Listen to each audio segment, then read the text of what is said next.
Touch. Exterior, street. From across the street, we watch two men walk side by side, holding hands, one tapping a cane in front of him. They stop in front of an apartment building.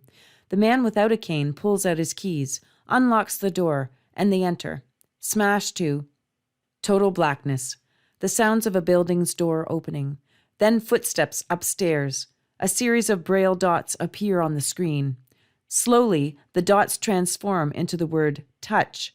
Cut to interior, stairwell. All sight, no sound. We inhabit Nick's direct POV and truly see things through his eyes. Nick, late 20s, leads Ethan, late 20s, up the stairs of his apartment building. Ethan wears sunglasses inside, holds a retractable cane in one hand, and holds Nick's hand with the other as he guides him up toward his apartment. Ethan has a playful smile on his face. Nick unlocks the door and leads Ethan inside. Interior, Nick's apartment. As far as the apartment's aesthetic, Nick has done his best to liven up an otherwise gritty, run-down unit. Nick leads Ethan past a few obstacles, e.g. furniture, and settles him on the couch, leaning Ethan's cane up against the arm.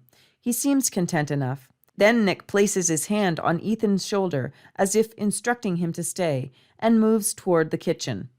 He pulls out his phone and opens his messages. He texts a friend, Sarah. We see their words appear on screen as the texts are sent and received. Text on screen. Nick, home safe. He's cute. Sarah, get it, get it, get it. Nick, stop. Just a nightcap. A low battery alert interrupts their text thread. Nick plugs his phone into the kitchen wall charger where it will remain.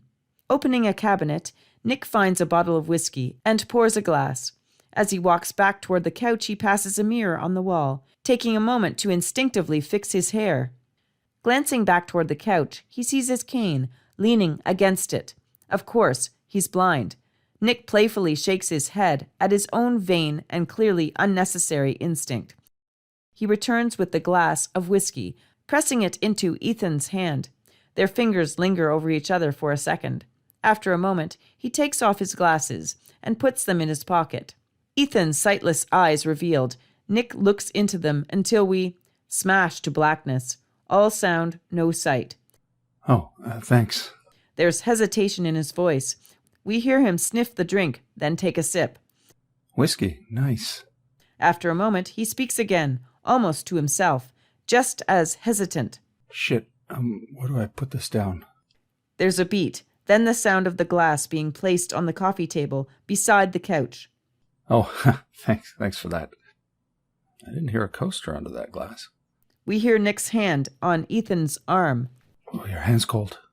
Then the sound of a hand dragging over a hard surface. Oh, marble. Very nice. Wait, let me see your hand again. Okay, I'm going to put it on my chest. Here. There's so much I want to ask you. Ask you, not the speaking app on your phone. So, just tap my chest once if the answer is yes, and twice if the answer is no, okay? All right, so, can you really read my lips? I mean, you can, but actually like everything I'm saying? One thud softly resounds off of Ethan's chest. Oh, wow. That is seriously awesome. All right, next question. Let's see, am I having a good hair day? Haven't had a chance to look in the mirror yet. One thud. We can hear Ethan smile as he quietly laughs to himself. Are you glad we got introduced tonight? One thud. Me too. See, we can talk without our friends or our phone translating for us. Are you as handsome as I think you are? I'm not out of your league, am I? We hear one really loud smack against his chest. Ow! Geez, I'm kidding. I think you may have broken my sternum there. There's a momentary silence as Ethan ponders his next question. Do you ever speak? 2 thuds. Never? 2 thuds. Can I kiss you? There's a pause, and then finally 1 thud. We hear the sounds of them kissing for several seconds, and then hear their lips break apart. You know, when Sarah told me about you, she was stupid excited, trying to, sell you. Just starting to go on like she does. I actually finally just stopped her because she didn't have to sell you. being gay with a disability? Where I came from, they're basically considered the same thing. I call it a two-front war. And I knew someone like me, like you, would understand the battle, that it defines us at this point. A pause, then 2 thuds. If it makes you feel any better, we're in the trenches together. I do remember one other specific thing Sarah mentioned, though. I think her exact words were absurdly cute.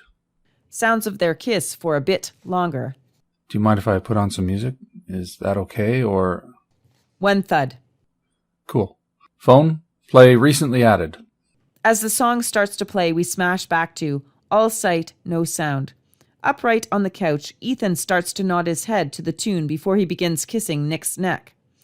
Nick then begins to unbutton Ethan's shirt, and when he's undone the last button, he slides the shirt off, tossing it to the floor.